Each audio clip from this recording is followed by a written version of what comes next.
Hey, just a quick editor's note at the top here. This episode contains topics regarding mental health, finances, suicide, and sexual assault. So just a quick trigger warning up at the front here. Enjoy the episode.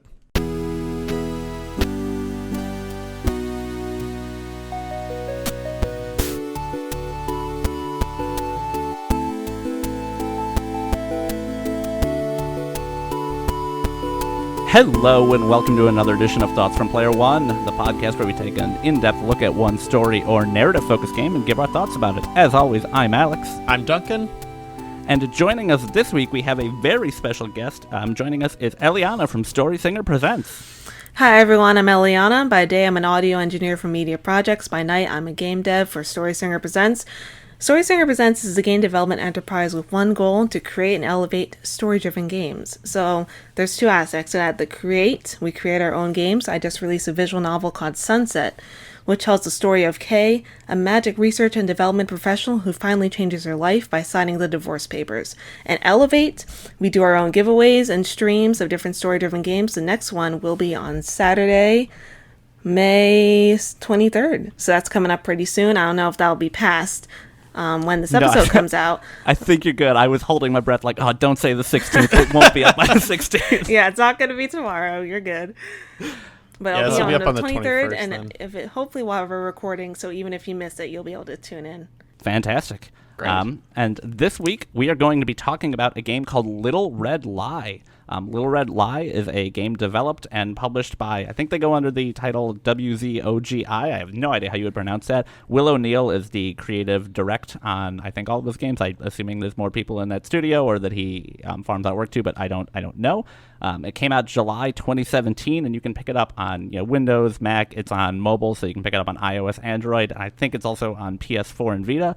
I want to say it was $15 as of right now. I did not write that down, though, so I'm not 100% sure. And I think it is around 7 hours long. Duncan, do you want to tell us just a little bit about how this game plays and very, very general ideas? We're going to get a story summary later on, and we're going to do non-spoiler thoughts before that, but just to give some context to everything. For sure. Little Red Lie is a top-down RPG Maker kind of looking a story game where you're playing two alternating stories between Arthur and Sarah. The two sort of go back and forth within chapters, and wow, I didn't realize how hard this was to describe until I started working on it. It's a very unique I know game. exactly what this is. Extremely top tier. It's slightly like, I think Alex described it the best way. It's like if today, but everyone made like $10,000 less dollars. So is what it feels like. I should be what it extremely feels clear. like. It's what it feels like. I'm not trying to, turn a blind eye to the economic reality. And I think it's set maybe a couple years in the future. I don't know if it's ever explicitly stated what year the game is set in, but it feels like it's 2025 or 2030 or something like that. I don't know for sure though. Mm-hmm. Yeah, so it revolves around a lot of themes as you follow both of these characters about like debt and family and truth. And one of the main mechanics that is sort of like the draw in for you is that everything that the characters will say or monologue about, if that text is in red, they're lying about it, hence with the name and things like that. So it's just a very well written, longer story that I think is a really hard sell, and I think that's why I'm having a really hard time sort of like, because I want to give it its due, but at its very face value, it's like, this is just a really, dense or commentary about like culture, economics, family, everything like that, that's kind of wrapped around these two characters. So I think that's very generally what it's about. If you want to add anything, feel free. No, that sounds just about right to me. Yeah, I think that works. So, like I mentioned, we're going to go through and just kind of give our general overall thoughts about the game. We're not going to get in any spoiler territory here, so if you haven't played it yet, you can still be on board to this point. We'll tell you when we'll start doing that. But Eliana, do you want to start off by telling us kind of how you felt about this game? You had actually suggested it for this episode, so I assume you have some sort of a history with this game. Yes. So, yes, I did suggest this game for this episode. It's a game that's I don't want to say it's very dear to my heart because it's a hard game to play, but it has a special meaning to me, and I've finished it at least 4 different times now. I think I bought it about 2 years ago, and it's a very interesting game that depicts a very unique economic reality and situation for both of these characters. And it's especially unique in how it portrays these situations and how they can affect everyone involved in a variety of ways. And that's what makes it so interesting to me, to go without spoilers. And that's why I love it so much. Awesome. Alex? Duncan, you wanna follow Nope. that up? No, you follow. No. No, I got it. I'll do it. So I think I had a very bell-curved experience with this where when I started it for maybe the first 45 minutes, I wasn't really there for it completely. Some of the, like, I guess general worldviews and opinions of some of the characters kind of, it just rubbed me the wrong way for the reason. Again, we've talked about this so many times. It just may have been like I was in a weird headspace or something like that while I started it, but it just felt very like, I don't know, it really, really pushed me down. And I understand that is a lot of, like, you know, that's sort of the theme of it in a way. So I think I just had to accept the mindset. And then I think the writing for it overall is just like, as I played it more, I'm like, wow, this is really well written. Like, there are these monologuing scenes where, you know, it just cuts to, you know, a black screen with white text and obviously the red and everything like that. And during a lot of those, I was just like, you know, bent over my desk, just being like, oh my God, this is some good stuff here. And then I think as it started to hit its finale, I started to feel a little bit differently, and we'll get more into that as, you know, we go along. But I think that the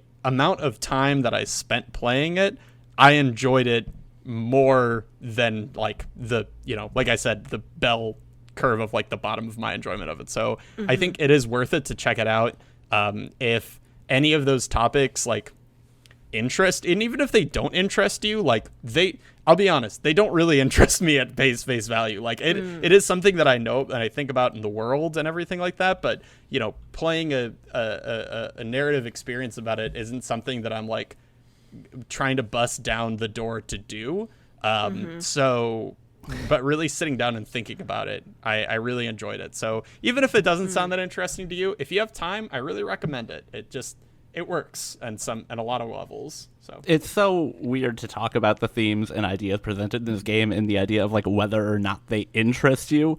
Because, like, if someone's like, hey, what are your interests? I would never be like, oh, economic inequality and how that impacts every aspect of a person's life. Very true. But, you know, I definitely understood what you were getting at. And I think I probably end up falling sort of somewhere between the two of you. Like, I think both of you had pointed at the quality of the writing, which we'll probably talk about a little bit more, is really good. And I was struggling to think of a word to describe how I felt about it earlier today, because initially what I wanted to say was, like, pointing to the writing and saying, I think the writing in this game is much more mature than you would typically get in video games. Agreed. But I really, really don't. Like, it is, but that feels... It feels almost like it is not giving the due to the style of writing. Like, I hesitate to conflate maturity with quality of prose, which I think is kind of what I am doing there. Because we've played other games where the writing is absolutely not this style. It is not this heavy. It is not this, like, realistic. It does not clearly... Like, every scene in this game feels like it is trying to emphasize a point. And we've played games where it's not necessarily that, but I don't think they're necessarily less mature for that. Like, we've definitely played games that are less mature. But... I just, it's got a quality to it that I really, really like. Yeah. Can I try and, like, I think what I really like about it is sometimes they're able to write things that I've experienced and thought about, but haven't been able to eloquently put into words. No, that's exactly right. Yeah, I think that's probably it. It gives voice to a lot of ideas, and it doesn't feel like it is... It doesn't feel heavy-handed. It is beating you over the head with these ideas, but it doesn't feel like it is beating you over the head with just the ideas, right? It's all really well contained within the structures of these characters in the story.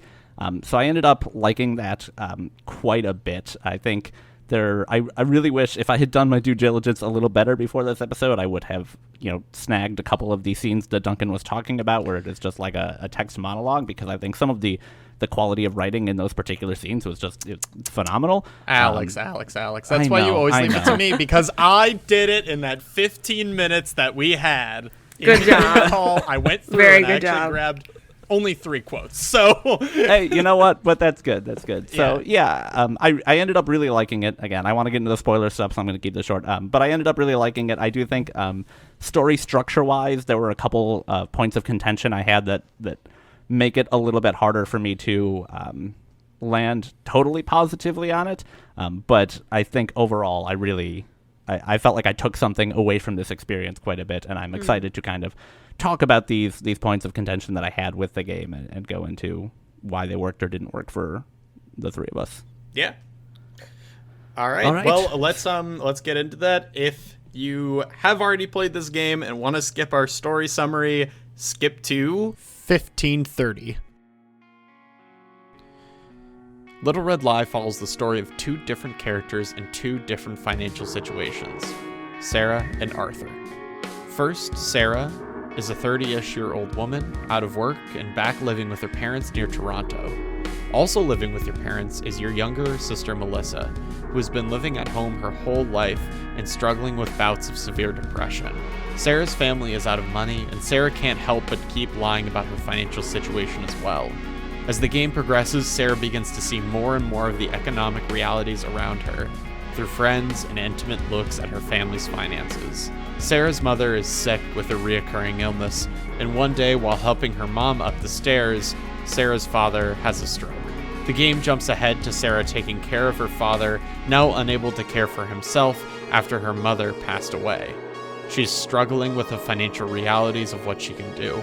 At her mother's funeral, Sarah meets WZOGI, a financial advisor intimately familiar with her life, who convinces her to let him manage her money. Once she agrees, the 2 begin a whirlwind romance that starts to change some of the ways Sarah thinks. After some time passes, Sarah is caring for her father when the hospital informs her she no longer has the money to afford the treatment. Confused, Sarah blames Melissa for spending from the account, but a nurse at the hospital urges her to consider WZOGI. Sarah goes to confront WZOGI at his apartment, only to be greeted by his wife, and find out that WZOGI is actually a man named Fahad, who has been lying about his whole life. He takes her for a drive. Fahad tells Sarah of his upbringing with nothing and how his daughter will likely need very expensive medical care, and that's why he did everything. As the tension ratchets up in the conversation, we cut away and are left to assume Sarah is killed. Fahad then confronts Melissa and convinces her to sign their finances away to exchange for a life of relative comfort where she doesn't have to work.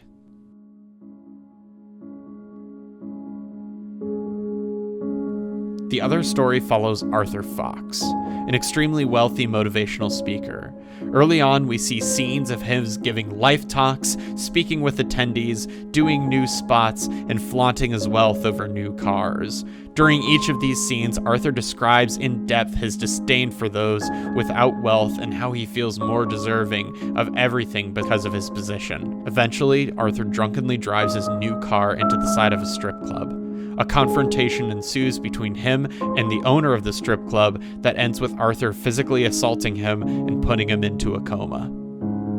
After this point in the game, the character who played Arthur's boss begins speaking to the player directly, informing them that everything Arthur is monologuing about, she is actually writing for him. She directs the player to move her around, and then she leaves the scene. If the player refuses any of her commands, the game force closes and that player is sent back to the last scene. Arthur's next event is at a bar for a charity event. During this, he attempts to oppress others as his assistant is trying to control his nature. After the event, the 2 are talking in the hotel elevator, and Arthur makes an advance on his assistant. The next scene shows a tattered hotel room. Through his dialogue, it's revealed that he's trying to cover up the fact that he raped her. We get a glimpse of Arthur's crumbling home life before he flies off to the big city to spend his money on prostitutes, drugs, beer, and gamble the rest of his money away. In a drug and alcohol-induced frenzy, he loses all of his money and tries to kill himself. Arthur later wakes up in the hospital and struggles with the reality of his situation and the fact that his status is disappearing. As things begin to seem hopeless, his old boss reappears and offers him his old job back, complete with his staggering salary and benefits. We see Arthur peacefully with his wife and kids in New Zealand, away from all the chaos in his wake. He's reflecting on everything that happened. From his perspective, he's grown, changed, and nothing he really did was all that bad. After the credits, we see Arthur's boss again, who offers the player a choice between achievements or learning more about the story. By choosing story, you learn that Arthur's father was pulling the strings for his financial gain, and after some more dialogue, the game closes.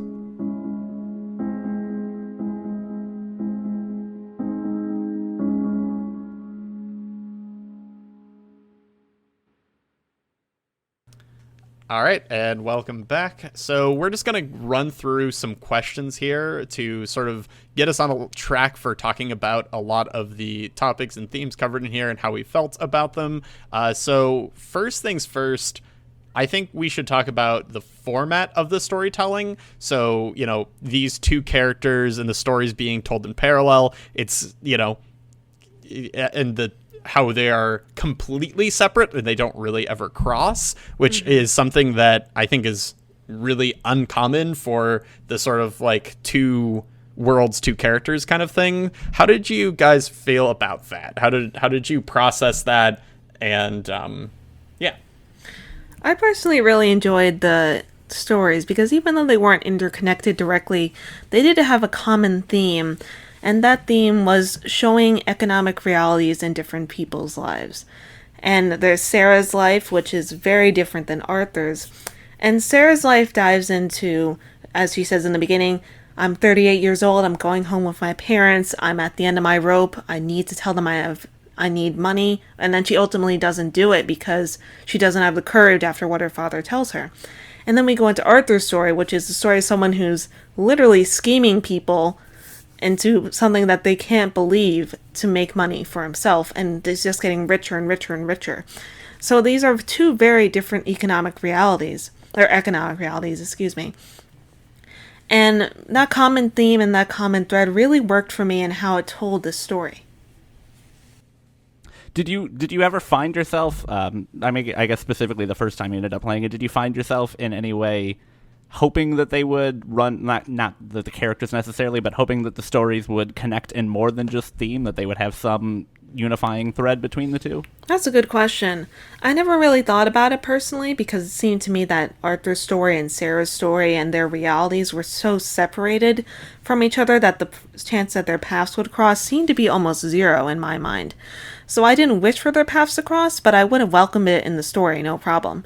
Of course, it didn't happen, as we're all aware since we played the game. But I wasn't particularly hoping for it because I saw these two people as separate lives dually lived. Yeah, and that's, I kind of go back and forth on that because I do, and Duncan and I, we actually talked, I think, when I was playing this game at some point, and I was like, there's no way that their stories don't in some way end up intertwining, because that's just not a thing that, like, that's not a thing that game narratives do, right? They don't present you two totally disparate things that in no way, shape, or form are going to connect, because that's, you know, I just never see that. Yeah. So I think it was I'll go so far as to say I think it was a bold choice to have the stories in no way, shape, or form intertwine. It did leave me wanting a little bit, not even necessarily that, like, Arthur would run into Sarah or anything like that, but, you know, like, there were financial advisors that I think could have been an interesting thread between the two. Just in some way, I don't think the game is worse for it, but it was definitely a structure that I wanted to have intertwining, because I think the format of, like, one chapter changing character perspective is really good, and, like, most narratives and most fiction that does that I end up really enjoying quite a bit.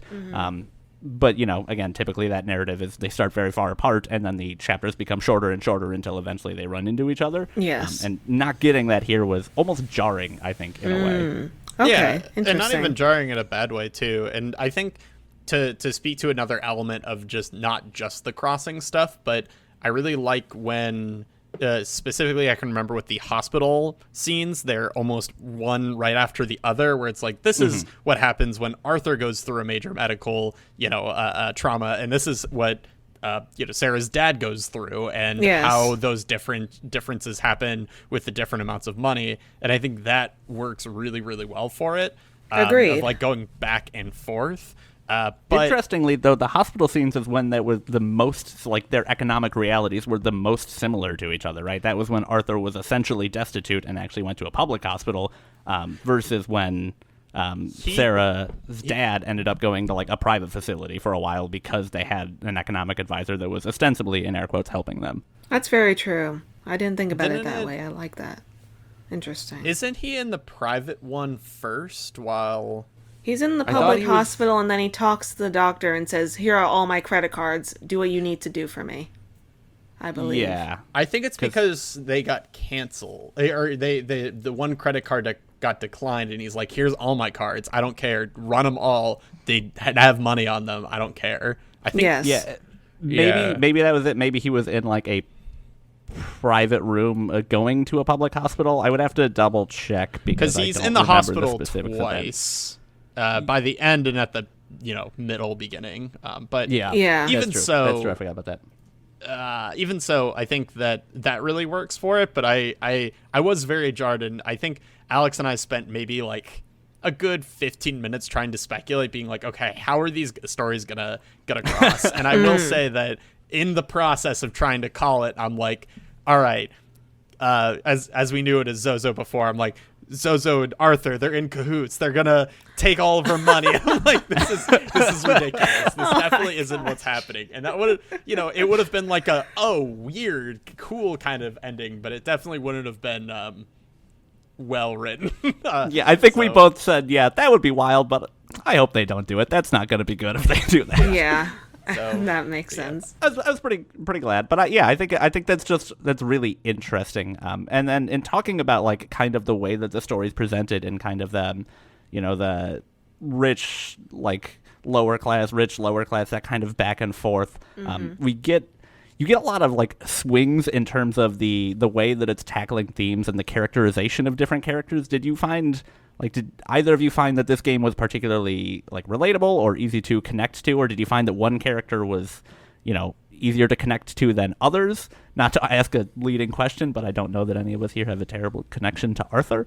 But my did you guys gosh. find this to be a, like, particularly relatable story, or did you find the characters to be relatable? I found Sarah in particular a very easy character to relate to, not because I've been in the same situation she's been, but because I could imagine in the future perhaps being in that type of more difficult economic situation. And growing up, I'm from a sort of middle class family that kind of didn't have a lot of money growing up. So I'm kind of used to things being a little bit tighter than they usually are. But near the end, when Zozi / Fahid called Sarah out and said, "You only really lacked optional things. You never lacked necessities," I also felt called out in that same way, because I feel that perhaps I never really lacked the necessities that I thought I lacked growing up, even if money was tight. So in this way, I felt the game was relatable, and I wouldn't say... You said jarring earlier. I would almost say jarring. Relatable in a jarring way. Yeah, I think Yeah. that's fair. I land largely in the same place. I found a lot of ways to relate to Sarah's story, but part of the thing that kept me a little bit from it, like, part of the reason I found it relatable is because it tackles narrative and ideas that just don't get tackled in this sort of story very well. And also, it was written in 2017, but, like, it plays in 2020 pretty well, so Yes. that's fine. But I think the tone of the game and the characterization of everybody was a little bit... It made it hard to initially relate to, personally, just in the like almost oppressive nature of everything, and how there's virtually no, like, path to hope or redemption that is, like, clearly presented by the game at any point. Made it a little bit... Like, it kept me at arm's length for the first couple of hours of the game. I think at the end I did start to fall in a little bit with Sarah's story when around the time that her dad had a stroke, I think is when I started to, like, really start to fall in and feel comfortable with that character. Okay. Never felt comfortable with Arthur. Just Yeah. absolute monstrosity of a person. It's so hard to Yes. handle. What's interesting about Arthur is that it's revealed, I believe near the end, that most of his monologue is not actually him, but it's the woman. And I thought that was one of the more interesting reveals in the game because it shows that these things that we think he thinks and affect the way that he acts, maybe these things aren't related at all. Maybe he just acts this way and has completely different thoughts than what we've seen throughout the game. Yeah, that is something that I've gone back and forth of feeling like I don't really understand how to take that information, right? Like, I think when that was revealed, sort of like towards the middle beginning, I was like, okay, I need to reread everything Arthur is saying as, someone else's is not really even pulling the strings, but like feeding me the information. Yes. And the longer that took place, that I was trying to think in that mindset, the less I was really I could really convince myself that was happening. And then I just kind of went back to convincing myself that that's just, what Arthur was thinking. And I'm not sure and I think the fourth wall stuff is like an entirely separate topic that we can really get into here. But I think that is one of the elements that I almost made my own headcanon where I'm like, that didn't happen. This is what Arthur is thinking, because I don't want to think past that second level. I don't know how, Alex, you felt about that, or, Yeah, I think, we may as well just have the fourth wall conversation here as well, because I think it's so deeply intertwined with this whole thing. This is one of the reasons I like not recording about a game like 24 hours after we beat it, is because something like this, I think, sits with me and impacts how I view it further and further down the road. Because I think initially the fourth wall breaking stuff and the reveal that, this, I think, unnamed character, I don't think she ever gets a name, who's ostensibly his boss, the reveal that, she's the one that is narrating all of this to you, she's the one that is creating this inner monologue and this dialogue that you find so repulsive, was interesting, but it didn't really draw me in.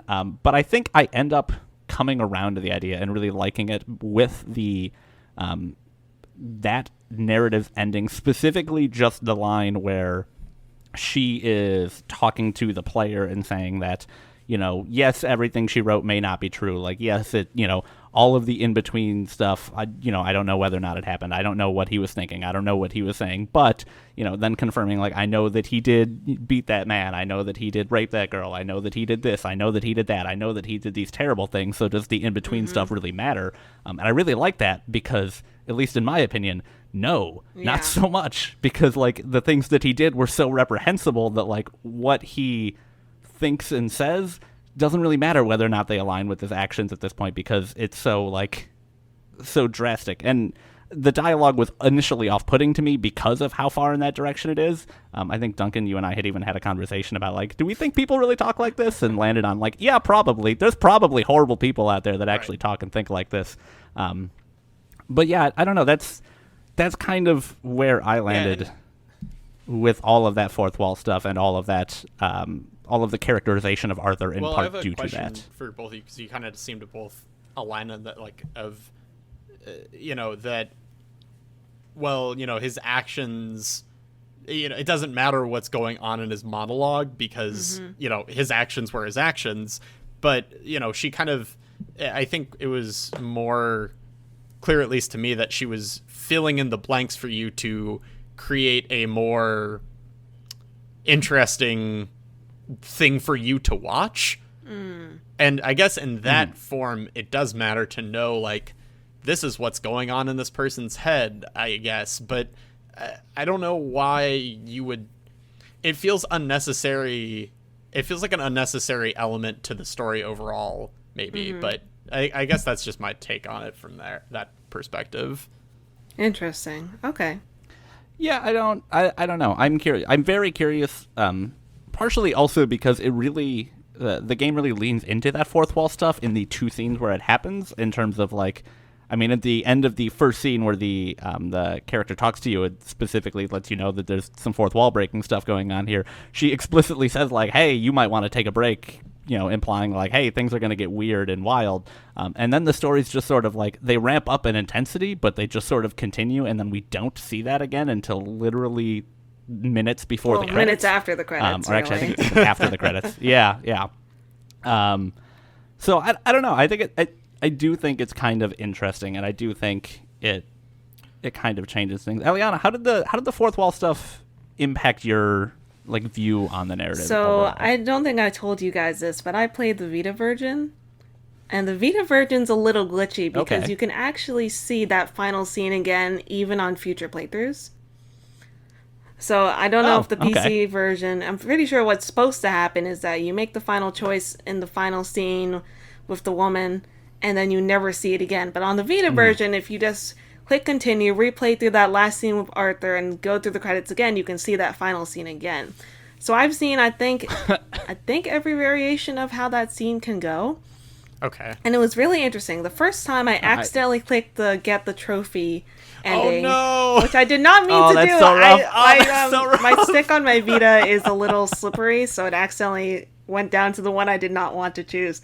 And then she was like, basically, here's your trophy, screw you. And I was like, oh, okay. So then I replayed the game, and I saw the credit scene again, and that's when I found out, oh, hey, the Vita version's a little glitchy. There's actually a really interesting glitch in the Vita version that I'd love to talk about a little later, but we'll get to that when we get to that. All right. So I've seen different variations of that final scene. One where you ask her, hey, are you all right? And she basically says, that's none of your business. Leave me alone. And then another scene where she reveals what's going on with Arthur, and she reveals that his father was at the top, and that's why some things happened in the game.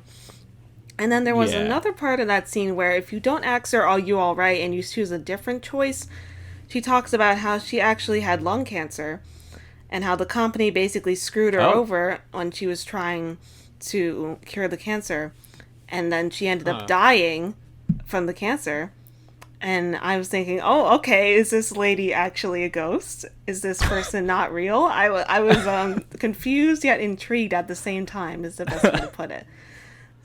A literal ghost in the machine. Okay. Ghost in the, literally. Literally a ghost in the machine, yes. So I thought that the character was very interesting. I still think some aspects of it could have been better handled. And I wish there was more of it, because it feels like an aspect of the game that's there to have a fourth wall breaking twist and idea, and I feel like it could have been expanded out even further. I would have loved to see your comments on what happened after Sarah's father died, or what happened after Fahid and Sarah's sister had the confrontation, different things like that. But it turns out that if you ask her about Sarah, she doesn't even know who that is at the end. Yeah, that was really confusing to me. I'm like, I feel the exact same way, where it's like, I wish this would have been, if you're going to do it, you got to expand a little bit more on it, I feel like. And short, not to derail our conversation too much, but I went back to watch a Let's Play of it because I wanted to just see if I may have chosen something wrong, or there was something, different that I could have gotten from this, because I was a little, jarred, as we're going to use a lot in this podcast episode, by how it just sort of ended. And the guy who's playing it was just like, okay, all right, do I want the story or the achievements? And then without a second's thought, he just picks the achievements on purpose and is like, well, that could have sucked. I'm like, it told you. Why did you do this? Oh my god. Also, you're doing a Let's Play. Obviously, you should pick the story thing.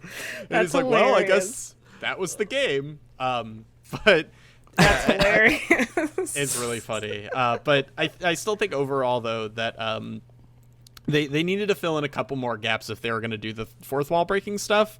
But I got to say, like, the area that she was standing in at that end credit scene, like, all of the elements they played with, they kind of flashed in the background of the themes they're talking about. Like, there were family stuff and money and crime stuff, and I don't know. They I feel like they could have done a lot with it if they wanted to, and especially during those monologuing scenes with a black background and things like that. I think they could play around with a lot of very chilling things. Like, I personally found the Arthur scene with the towards the end of his bender.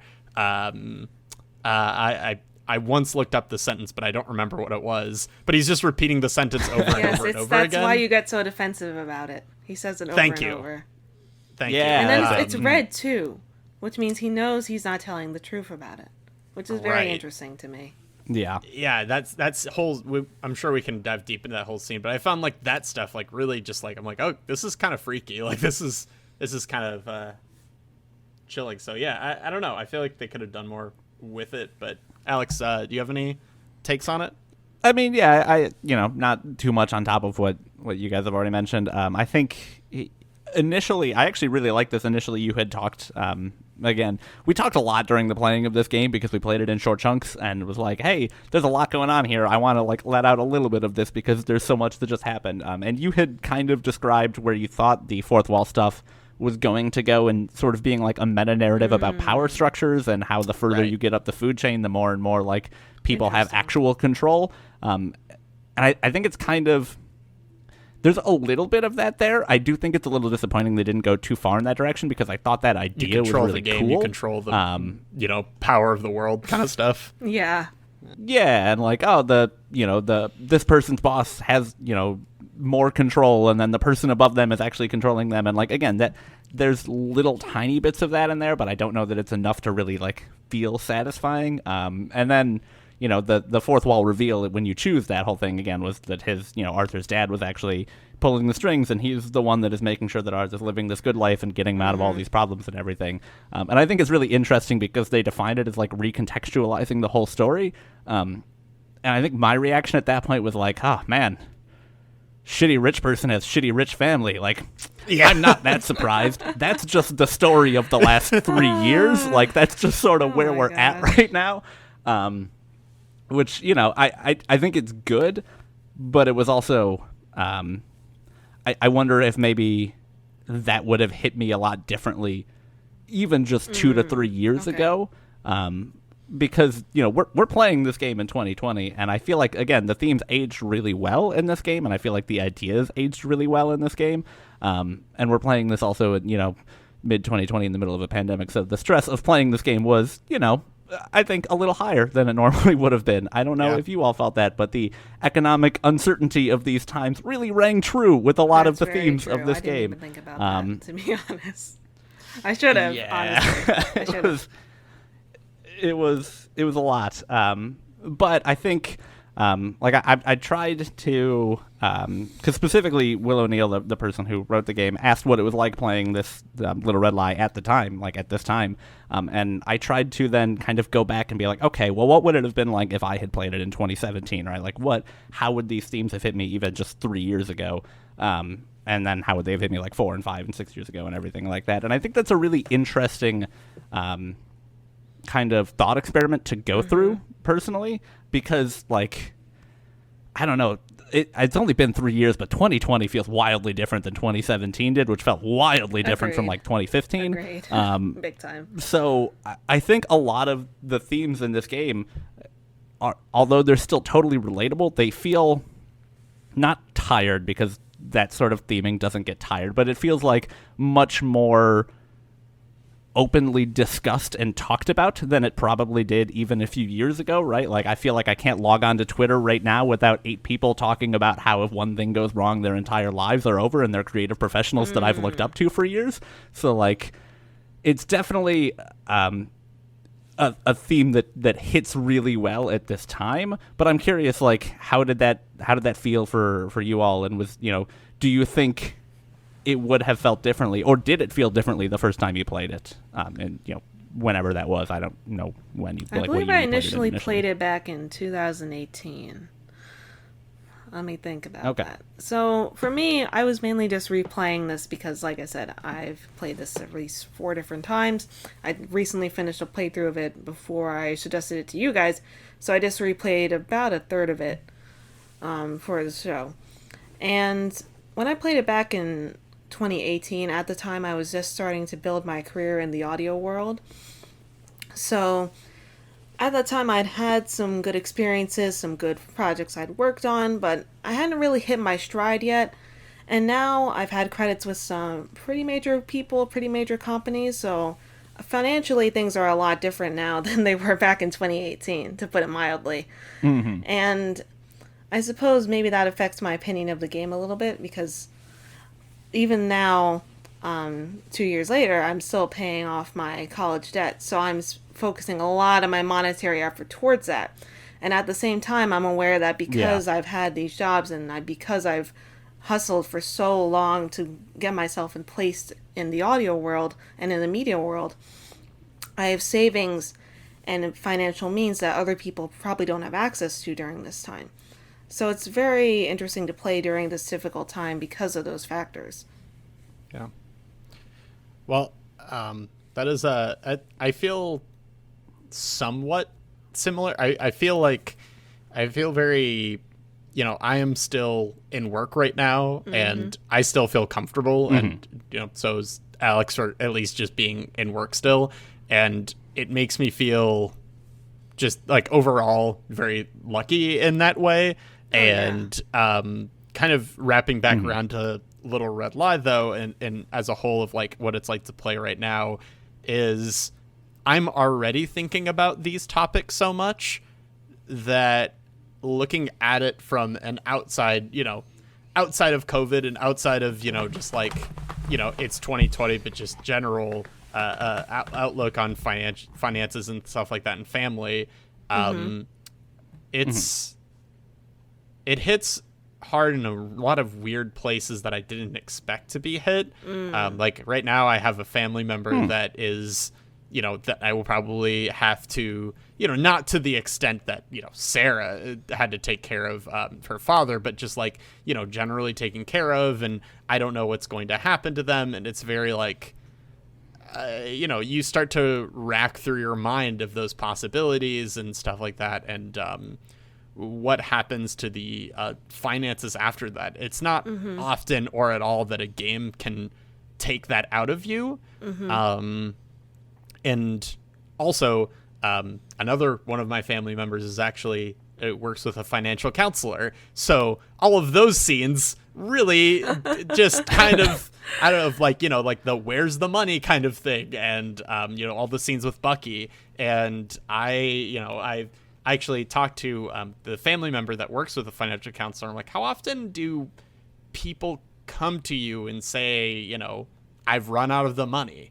Like where is it? Kind of the same thing that they went through. And the frequency was more than I expected it to be. Like, she didn't really give an average or anything like that, but I was like, oh wow, that like she told me some stories that would take a little bit too long on here, but it just it kind of surprised me, I guess, in a weird way. So I think I think there's a lot of interesting connections to the real world and playing it today that I didn't connect with initially, but as I walked away, for sure, just sort of like stayed with me. I think, did we have anything else to say on that? Because I wanted to dive into something about Sarah's story.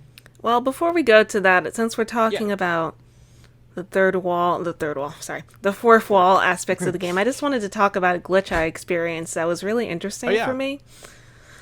So this happened on my first playthrough, and I was at this first scene with the woman, and I was reached the end of the scene, and she said, a save? Of course. Just walk me over to the end of the room. So, of course, the game says autosave activated, and I try to walk her to the end of the room so I can go to the next scene, but she doesn't move. I try again, and her character won't move. So I put my Vita down for maybe 15 minutes, and then I come back to it, and she still is not moving. So I think, okay, I just got an autosave, so I should be all right. So then I reload the game, and there's no autosave. It puts me back to the scene before where Arthur had crashed his car into the strip club. And at first I thought, okay, this must be the game capitalizing on its theme of lying to now a fourth wall breaking degree, and showing me that it's lying about my autosaves and lying about what I need to do to progress. So then I played the scene again, And she moves just fine, and of course the autosave works this time as far as I know. And I contacted Will O'Neill and said, hey man, is this a glitch, or is this actually something that's supposed to happen, because it felt like it could have been intentional. And then he said, yeah, it's actually a glitch. And I was like, aw, that could have been really cool if it wasn't a glitch, but it's okay. It was really interesting for me, probably one of the more interesting glitches I've experienced in a game, because it really ties into the game's themes of lying in an unexpected way. That is 100% true. That is funny that you're like, is this intentional, Will? Will, did you do this one? By the way, speaking of Will, thank you, Will, for that question about how it related to our lives today. Appreciate it. Alex, were you going to say something? No, I was just going to say that, like, that's really interesting because, like, that scene also can deliberately send you back, which is probably, like, there's some issue there where it's like, hey, if you don't select the option she tells you to, at least on the PC version, it does just close your game, and when you relaunch it, you're back I'm not at the sure if previous that works scene. as intended on the Vita version, because on subsequent playthroughs, I did try clicking the wrong option, and all she does is say, that's not what I told you to do, over and over, and she never actually punts me back. Huh. So maybe it doesn't work on Vita. I wonder if they didn't have access to the files to close it. Thinking. Yeah, that's interesting. That sucks. That was a really cool experience to be like, I'm not gonna do what she. Oh, I gotta. Okay, all right, I get it. Yeah. I can't do anything. I here. also defied her, and then the game closed, and I opened it up. I went, oh, you're serious? Okay, all right, game. I get you. I won't do that again. Yeah. It does say, she says she'll put you back to a random scene. I'm really hoping it's seated in there that it's only the Arthur scene immediately before, because I would have stopped playing if it put me back 9 don't even I scenes or think it something is, like that. because the Let's Player I was watching did the same thing. Like when I was scrubbing through, because I was curious if they messed it up or anything like that. But yeah, no, I think it's just that one. So speaking of lying, I think one of the things that I think drew me in to the where I'm like, okay, this is kind of a cool idea, but became just as important throughout was the idea that, okay, the text in red is the lie from the speaking character. And I want to talk about how that was important to the dialogues of the characters, and if they sort of changed your perspective on them as a whole or individually. Yeah, sure. For me, it was a very interesting mechanic because it showed that these characters, despite their different situations, were constantly lying, not just to the people around them, but to themselves. I found it very interesting to see how often Sarah lied to herself, especially because it's clear that she's been in a very difficult situation. She has a lot of debt. She's dependent on her parents. And yet she still can't stop being dishonest in the face of all of that. And that's especially a stark realization to come to in this game, for me. Yeah, I agree. I think it definitely does add quite a bit. And I think when they're lying to other people and the text is read, that is kind of not that impactful. But I definitely agree when you get just a visual representation of how much they're lying to themselves, right? And I think it could very easily have felt like a gimmick. It could have felt like, here's this fun thing we threw in there, haha. But I think that they used it in a good enough way, like they were intelligent enough about when they deployed it, that it ended up feeling really like it fleshed out the characters a lot more to just see, okay, what is the character lying to themselves about? What is the character not lying to themselves about? And then to get an entire like meta-contextual layer on top of that where, what is Arthur lying to himself about and what is he lying to other people about, but also everything Arthur is saying is ostensibly a lie created by this other fourth wall character. So, like, that is all, what does Arthur think, what does this person think that Arthur would lie to themselves about? And I think all of that ends up fitting together really well to create a really interesting broad stroke. Yeah, I think that all the monologuing scenes with the lies in it are my favorite sort of part about those, of being like, okay, this is a really nice way to, without having the character to need to say like, I don't really believe that, if they wanted me to really know about, them lying to themselves, because sometimes it's very obvious, but other times not so much. So it's a really easy way to sort of guide us in that direction, especially when those are some of the themes of it. But yeah, I think Did it click with you guys immediately, or not like the idea, but like did you immediately like that idea, or is it something that you kind of I came liked to it pretty over early time? on because it's presented in an interesting way. If we're seeing Sarah being all, I need to tell them the truth. And then we just see how much she lies to herself in the subsequent conversations with her parents, not just to herself, but also to them about what's really going on. So it really clicked with me.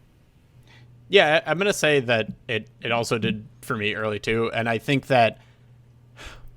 this is something that when we talked earlier on when we started playing this game, that I think this game is an extremely hard sell, like I said up at the top. I think that a lot of these kind of mechanics, and I don't want to call them gimmicks because it's definitely not a gimmick, but these sort of ideas of, okay, it is a game, so we have to do something that's a little bit more, than text after text after text. I feel like some developers are kind of pushed to do so.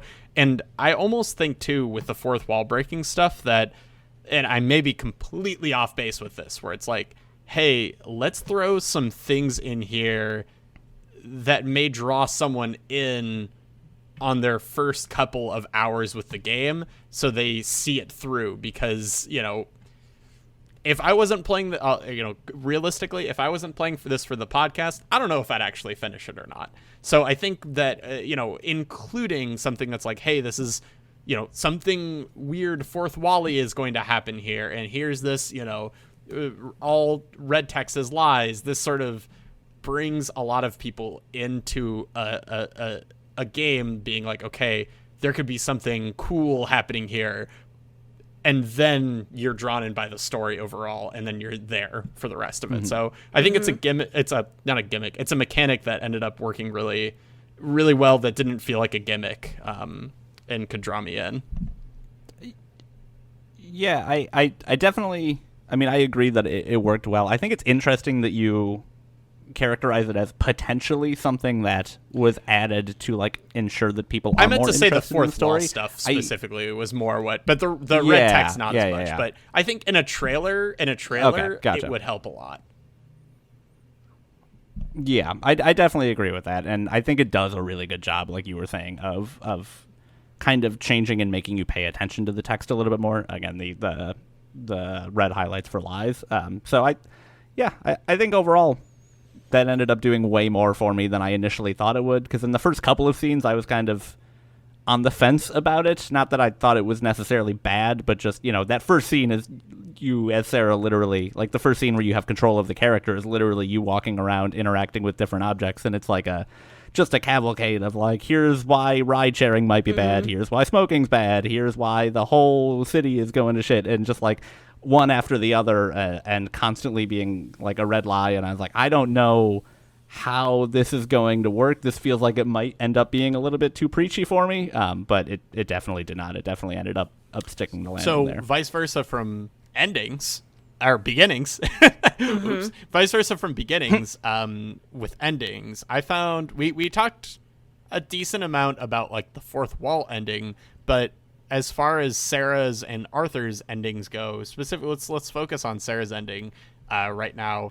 How did we feel about Fahad? Is the sort of the way that everything ended up with Sarah's story and Fahad and the climax of this story? How did we feel about it?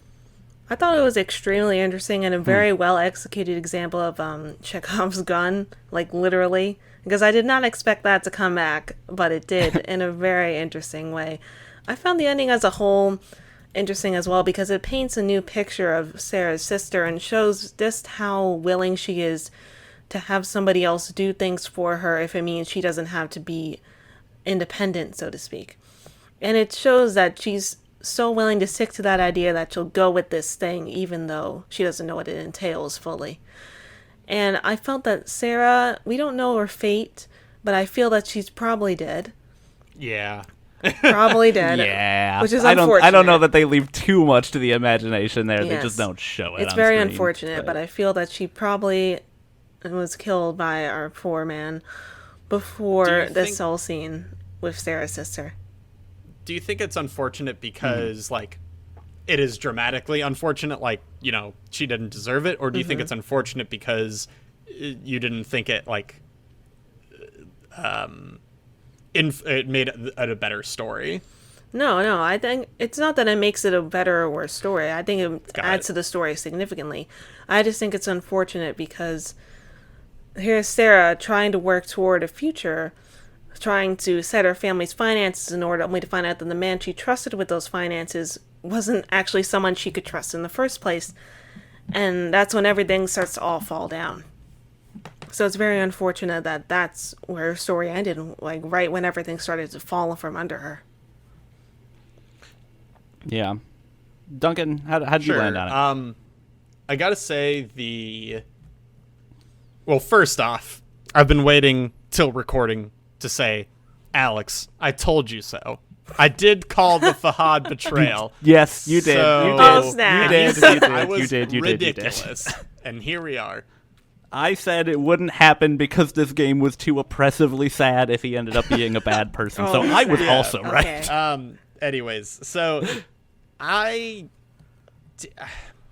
have a really hard time with it, and I think I'm landing more on it didn't work as well for me with the scenes that followed after. The initial reveal, I think, worked pretty well, of being like, hey, this is not the person you knew, and going to the apartment, and, you know, the nurse giving that information and things like that. But I think the following scenes where, you know, he drives her out and they're sort of speaking back and forth ambiguously about the money, or not really ambiguously, but being like, okay, but where's the money? And he's like, I'll get to that, or I can't really talk about it, kind of thing. And I just wasn't, and it's not even that Sarah's death really, you know, got to me in that way. It was just like, well, this sucks, but it doesn't make me feel, I don't know. There was just not a lot of feeling I had towards that scene, and I was a little bit confused by some of the reasonings behind the conversations. And I know if you haven't played, that doesn't add a lot, but I think the by the end with Melissa and Fahad and stuff like that, I think that final reveal of being like, you won't do anything because I'm offering you this comfortable life, and, you know, you're going to stay here because, you know, I know you pretty much. And she does. And that part worked really well for me. But everything in between kind of, I don't know, it just didn't really stick with me. And I think I'm still having a hard time defining it. So maybe, I know Alex and I kind of sat on the same area, but maybe for different reasons. So do you have anything? I mean, yeah. So I'll say, I kind of break this up into a couple of different parts here.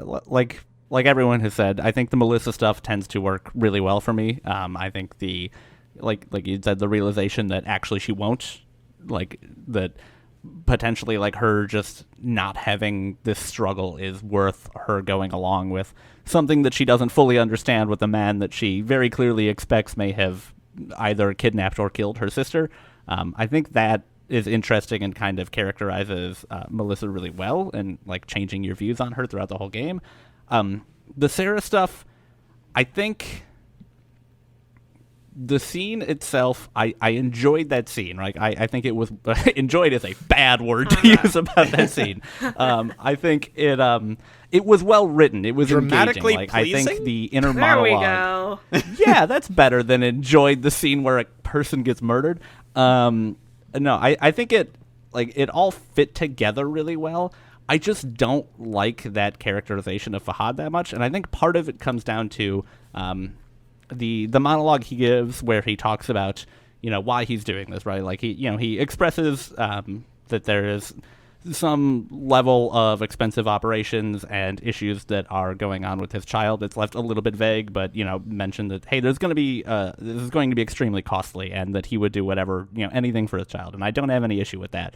And then he gets on to the monologue where he talks about, like, oh, well, you never would your father do anything for you? And then, when Sarah responds that yes, he talks about how they never like experienced poverty the way that he did. They never lived the difficult life that he did. They never did anything like that, and that's why he was driven to do this, and that's kind of why he was willing to, he's lived that life. He knows that he is willing to do whatever it takes in order to secure a better life for his family.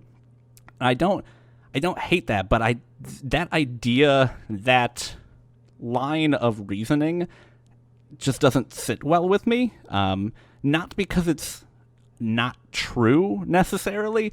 I just, personally, I take issue with direct comparisons between my lived experience and your lived experience, in that mine was objectively worse because of this. And it fits in really well with the theme of like, oh yes, the theme of money and everything like that. But then he goes on to make assumptions that like, oh, well, I don't think your dad necessarily would have done all of this for you. But I mean, again, the reality is that is pure conjecture. Like you don't know, because the lived experience of these characters are so drastically different, right? Like, I think comparing them one-to-one and essentially landing on where he ends up landing, which is like, mine was worse, I had a worse life than you, might not be necessarily wrong, but I think it in no way, shape, or form justifies the actions that he then goes on to take. And I think the game portrays it in a way that wants us to feel more sympathetic for Fahad than I ended up feeling. And that didn't sit well with me. And I didn't, it felt, to some extent, it felt very gacha in a game that was not previously like that. I didn't mind the reveal that like, oh, he's, not who he says he is. I just don't think that the characterization after that worked for me in any particular way, which is a shame, because again, the reveal of him being somebody different and then all of the Melissa stuff I thought was really good and really well done, and I think that worked really well for me. It's just that one critical scene didn't land, and it's unfortunate because that was, the last scene with Sarah, so it ends up leaving a disproportionately large impact compared to the rest of the game for me personally. And again, I think a lot of that is personal politics, a lot of that is, experience, a lot of that is, what have you, personal preference. So I don't think it's necessarily a knock on the writing of the game. I think it's just, it didn't work for me, and I'm trying to work through why, to some extent, live on mic, because I haven't talked this out loud. I feel like I've talked learner. it out, but I can't land on it. It's a really, I don't know. I think I'll just be wasting time by trying to take it apart. And I think part of that also comes to, and I want to talk about Arthur's ending really well, or I want to talk about Arthur's ending quite a bit as well. But I think part of that comes down to this game's depiction of wealth and class and everything like that, because I think it does such a good job. But I think it's also not bad, but really interesting that this game goes to such lengths to have Sarah, discuss with herself and other people how destitute she is, how crushed by debt she is, how like it is incomprehensible to find a way forward with her, current income and opportunities to not end up bankrupt. I think it does like a really, really good job of that, but the game never displays them in any actual poverty, right? Like from a purely visual standpoint, from a purely like where the scenes take place and how they're constructed, you could perfectly well think that she's going to live a perfectly fine middle-class life, right? She never has to sell her home. We don't get like her being forced to move out of the city to somewhere less expensive in like a more rural area. Like, and I don't think the game necessarily needed that, but I think it's really interesting that in a game so deeply concerned with class and poverty and wealth, we only really get a depiction of, kind of like middle-class millennial, like lower middle-class millennial lifestyle, and then like uber wealthy. We don't get like anybody actually, like, we never saw anybody living on the streets. We never saw anybody, 3 people to a 1-bedroom apartment or anything like that, which I don't necessarily think is a knock on the game. I just think it's interesting that they chose not to show that version of poverty. That makes sense. Yeah. I don't really have anything to add on top of that point. I just thought it was something worth pointing out because I had thought about it the other day. And you wanted to talk about Arthur's ending as well? Yeah. Oh, absolutely. Yeah. How do we feel about Arthur's ending? I felt like it was basically him taking a victory lap that he did not deserve, in a way.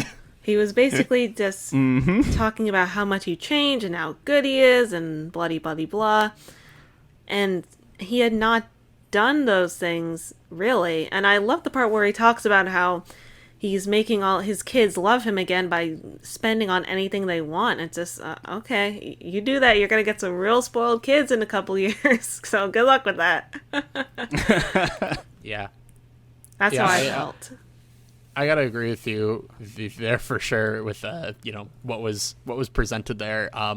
I kind of wrapped the ending for Arthur up from the bender to the scene that you're talking about, and that whole bender scene was really hard to watch and just and participate in, and it makes me so uncomfortable because thinking taking out the whole fourth wall stuff, thinking the way that someone in that situation and in that place thinks and processes information, it's so scary to just be there and be a participant in it, even if it's fiction. It just it really boggles me in a way where I'm like, how is this your next logical move? But it is. And I sort of like the whole, I'm going to go to Vegas and blow it all, and if I don't make the money, I'll just kill myself. And that is such a, when do we see that ever in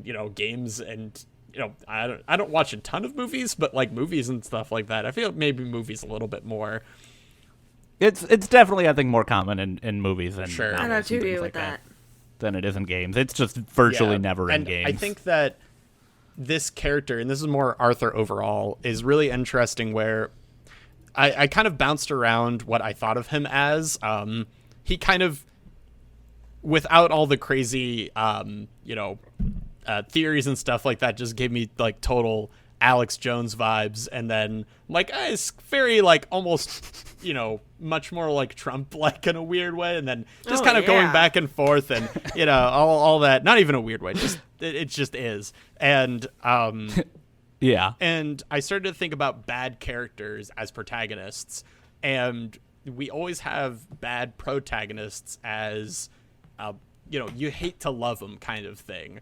But Arthur's not one of those, and it's such a weird take on bad protagonists to be this guy's a piece of shit and there's no way around it. He's just awful, and I think that is such a cool thing just kind of I enjoyed the scene where the character died. Yeah, just keep throwing out these positive descriptors for horrible things. Yeah, that's good podcasting right there. Dramatic. It was dramatically pleasing. To play as that character and to think like him. And I think the ending just you're angry while he's happy, and that is such a. It's such a kick in the stomach, and I really enjoyed it, quote unquote enjoyed. So yeah, I think overall his story wrapped up really, really well. And yeah, Alex, what about you? Yeah, I mean, I generally agree. I liked the ending of his story quite a bit. I think it felt like the only way his story could end that kept true to the themes of the story. The idea that actually turns out, money pretty much can just do whatever. Money buys you happiness, it buys you power, it buys you immunity. Money is, it is the number one leading factor in how your life turns out. And I think that tied together really well. But I actually want to go back to something you had mentioned there, Duncan, when you were talking about protagonists in games as bad people, and just being completely put off by them. I think that's such an interesting idea, more so than I do, because again, you do see this in movies, and you see this in novels, and you see this all over the place where the protagonist is a bad person. But I think in games it definitely just hits differently because you are taking part in that. You are. There is no way for the story to continue if you do not do the horrific thing that they are planning on doing, right? And I think this kind of came to a head in what I feel like was probably, at least in my mind, the most shocking and disturbing scene, which was the scene that just hard cuts to big red letters of cover-up rape, where you have to then play as Arthur and essentially cover up the evidence that you just raped your assistant. Definitely. And I felt almost physically ill going through and like doing those tasks. And not even that, but like the monologue you get before like you do each of those tasks, where he's just explaining like, oh, I'll just open the windows, make this place look a little more bright and cheery, and I'll make sure that I get rid of this so it doesn't look like maybe she could perceive it this way. And it's like, it would be miserable in a novel, it would be miserable in a movie because it's like a horrific thing, but being forced to control the person who is doing that and being forced to look at the objects in the room and decide which one to click, it was extremely difficult to get through that particular scene, I feel like. That whole scene. Yeah. Ugh. It's, you know. It is. It really, and I mean, they make sure, like, he definitely made sure. I don't know. Yeah, I'm just gonna assume that he worked on pretty much the whole game as a whole. He made sure to really like make really jarring, bizarre audio for the TV that was on, and like unsettling music. And they did a really good job of making that as uncomfortable and like Alex said, just like feeling I feel sick after this as possible. And it is definitely his climax of awfulness. But I think when we're talking about Arthur, another important facet to talk about him is because even though he wins in a way where, like, yes, he is in, New Zealand, right? Is that where he ends up? Yeah. Yes. Yeah. I think it's something like that. I'm pretty sure.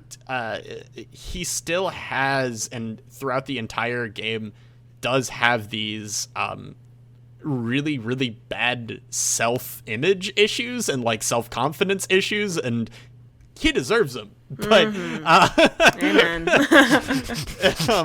but I think that is another really interesting part about his character. And again, this could be the the fourth wall character sort of like inserting these in here.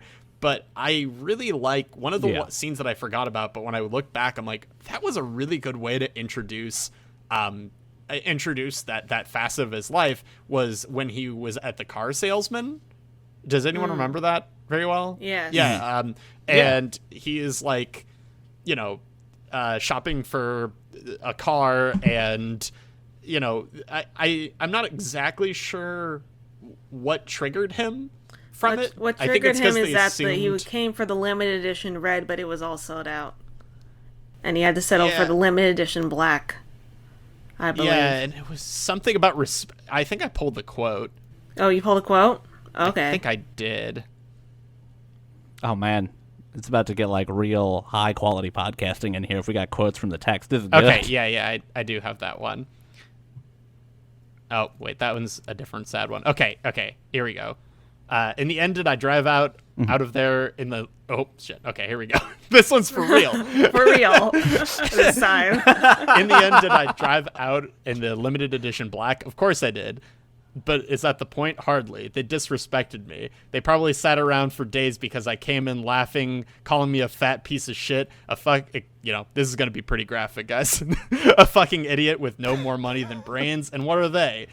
They think they're hot shit because they're sexier than me, because they have their stupid fucking non-executive MBAs, because they buy off the rack and go to fucking nightclubs and twirl around with their fucking little cocktails. You're goddamn right you do, cocksuckers. And to think it makes you better than me, you must be insane. You do that all for me, to sell me shit, to seduce me into it, as if I don't know what's going on. You belong to me. Everything you do is sticking out your tongue to catch a few drops from the money-stained Egyptian cotton towel I wring out over your cum dumpster mouths. And all I ask is for respect. That, like, whole mindset is such a mess. And if you haven't played the game, this is like... That's a light one. I think that's a light Arthur moment still. Yes. That's a pretty standard Arthur one. Yeah, that one's. But it still it still shows so much, like, hey, this guy, his self-image of being like, and how much he thinks other people care about him, and what they're thinking about him and how they perceive him when he's buying a car is just, I don't know. It's really sad to me, and it makes you like, doesn't make you feel bad for him because of all the awful things he did, but it sort of informs you why he is the way he is. At least I think so. No, I agree with that. Yeah, it definitely it does a lot. Like the way they play with that does a lot to flesh out his character and kind of fill in the gaps where you otherwise wouldn't have them. But man, you're not kidding when you say it's like it's graphic and it's a lot, and it's hard to take long scenes like that where he just goes on those monologues, and I think they get more pointed later on. Yeah, they get them. I don't know. How did you guys feel about Arthur as a character and Arthur's dialogue and like the way that he was written overall? Like, did we land on? Like, again, I know personally I struggled with it early on because I was like, this is too much and it doesn't feel real, which I guess it's not. So hey, worked out there. But like, did we? How did we land on that? I don't know. I'm just curious. I'm curious again because I think that it struck me as so much that it took me like probably a good 2 hours of this game before I was like felt like I was able to understand Arthur's, not even understand, like I was able to like work with it, I guess, so to speak. I don't know. That's hard to describe. Where did we land on Arthur's character, I guess, is the overarching question I want to ask there in terms of the way that he's written. Eliana, do you have anything? I'll start, sure. You start? Okay, cool. Yeah, so I think as a character, he's definitely meant to be despicable, and that's definitely his most defining trait, is just being a despicable, terrible human being. And in terms of how he's written, he's very well written in that aspect, but it doesn't make it any easier to watch as he's doing the things that he does, if that makes sense.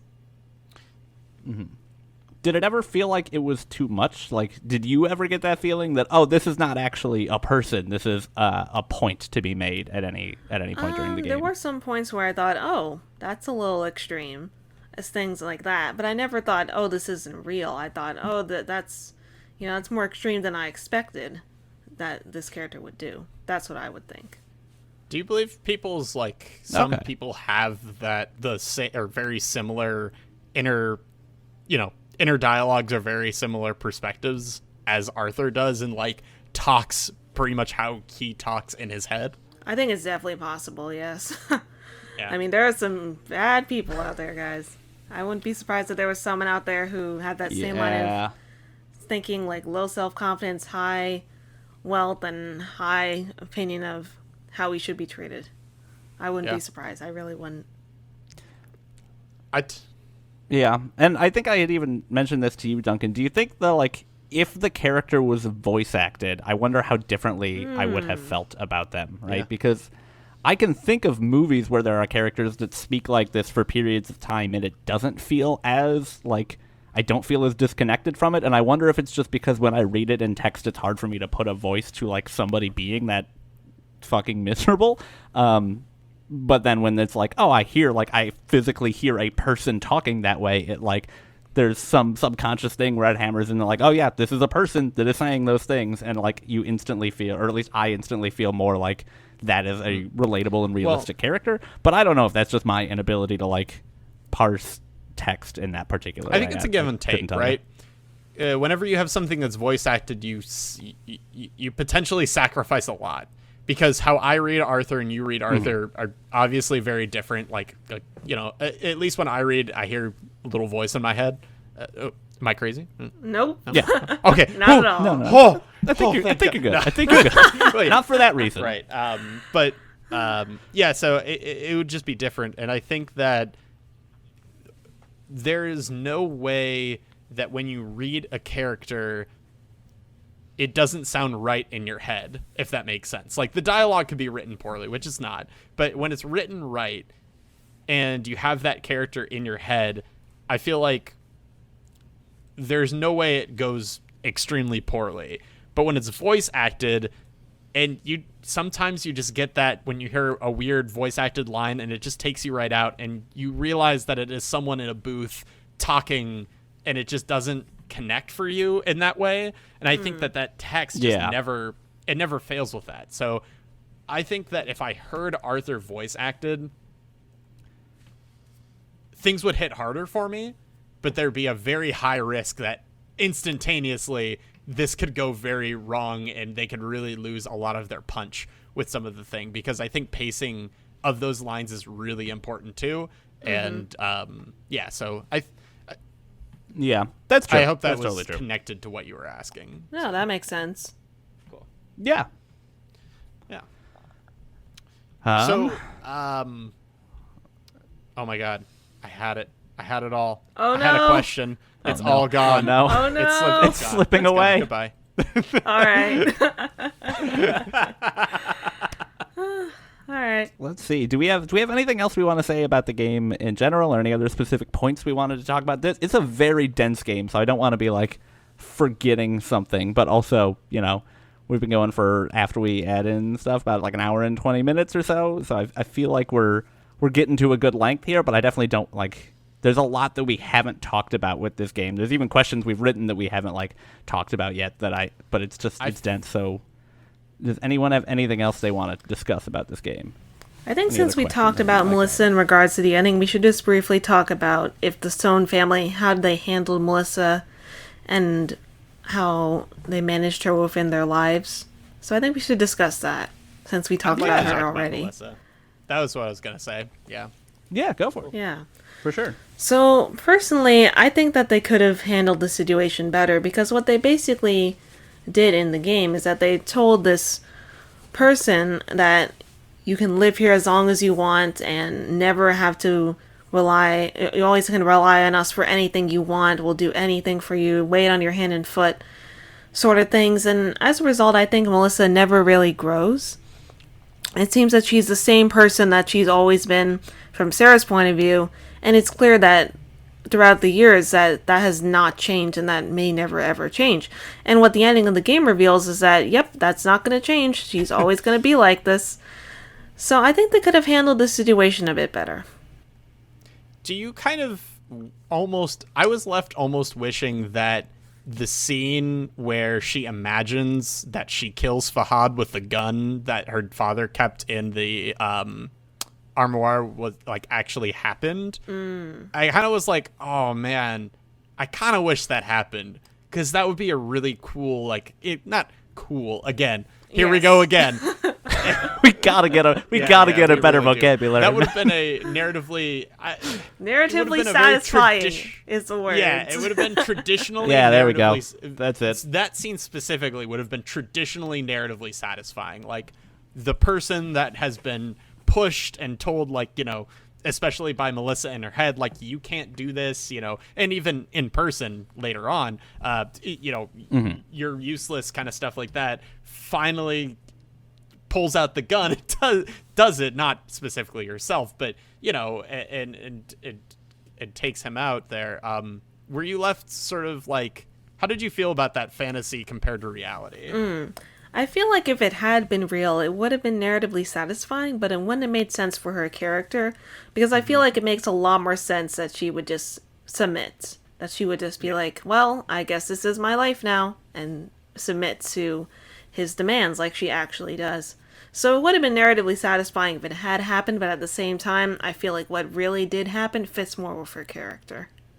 Yeah, and I think the structure of the way that they frame that scene even kind of plays into that, right? Like, it's very much, portrayed as, here's what you want to have happen, yes, but here's real life. Here's what's going to happen.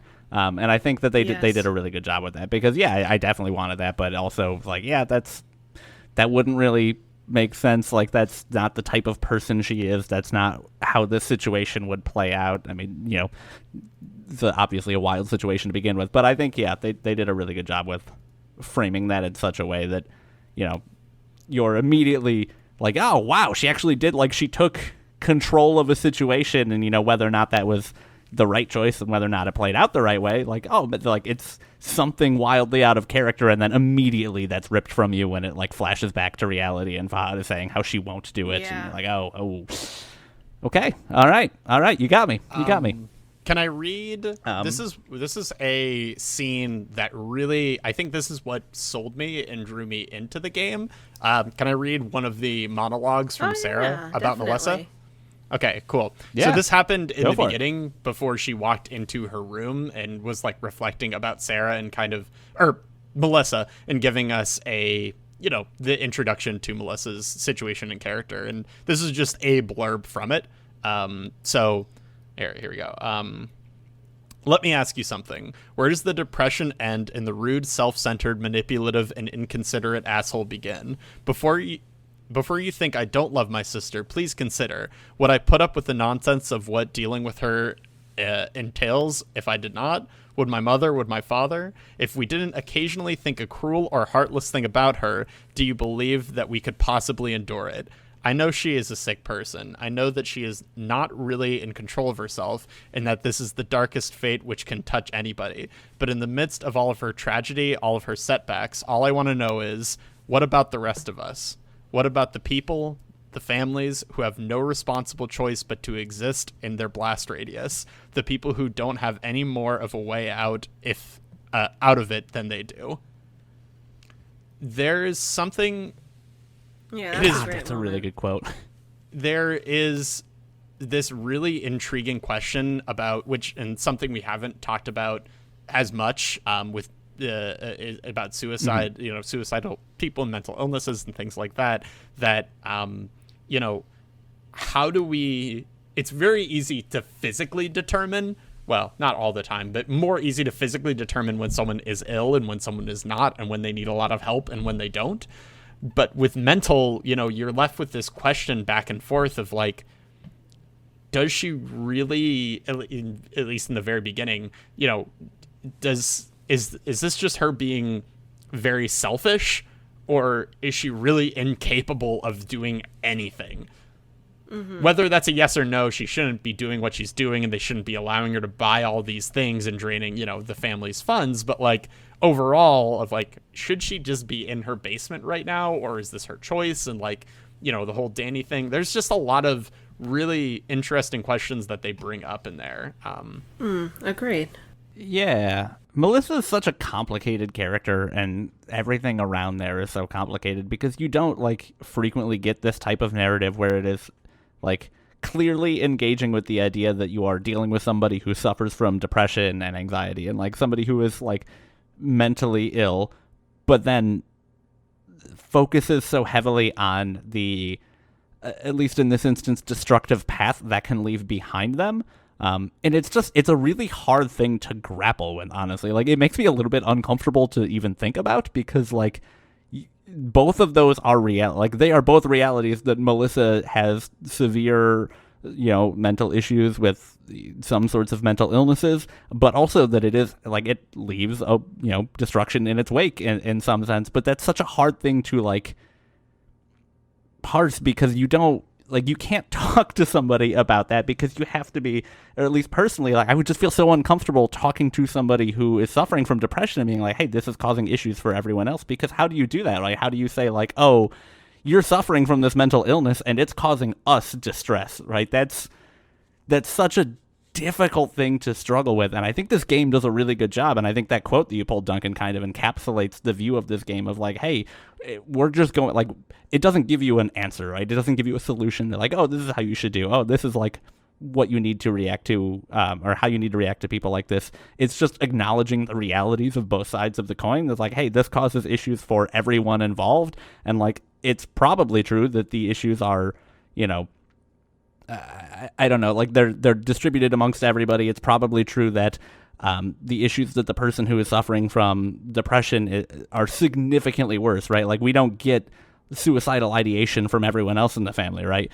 But it's still just like, how do you address that issue, right?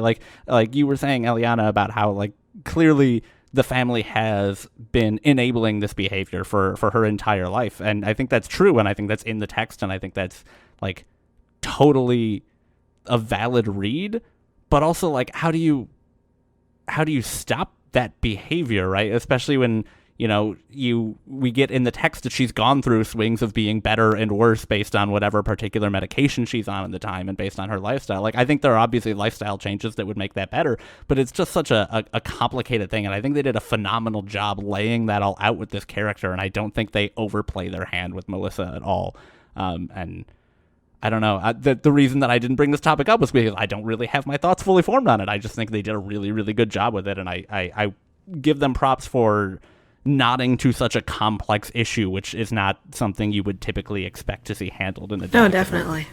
Yes. Yeah, I agree. I think Melissa is probably my like as far as quality of writing and consistency of character, is probably my favorite just overall. So yeah. Is there anything else we wanted to talk about? I know we're hitting about that hour and a half mark here. I think I'm all good. What about you guys? I do not have anything else that I I think there's about, probably 4 more hours of things you could say about the topics covered in this game. Oh, God, but, yes. Absolutely. Oh, yeah. But Definitely. yeah, that would not make for an amazing podcast. So thank you all so much for tuning in. And thank you so much, Eliana, for joining us, for talking about Little Red Lie. Why don't you go ahead and, if you want to, re-plug anything. Sure, one more time. Story Singer Presents is a game development enterprise about creating and elevating story-driven games. Creating story-driven games, we've made Sunset, which tells the story of Kay, a magic research and development professional who finally changes her life by signing the divorce papers. And Elevate, we do giveaways and do streams called the Story Singer Spotlight to highlight great narrative games. The next one is going to be on May 23rd at 5 p.m. EST. And it's the Twitter for Awesome. that? Is it at anything particular, or So is that your main source? yeah, it's on my main Twitter, which is Story Singer Presents without the E's. So that's Story Sing, and then PRSNTS. You can just look Cool. up Story Singer Presents on Twitter and also find it that way. So whatever way works for you. Great. Yeah, and we'll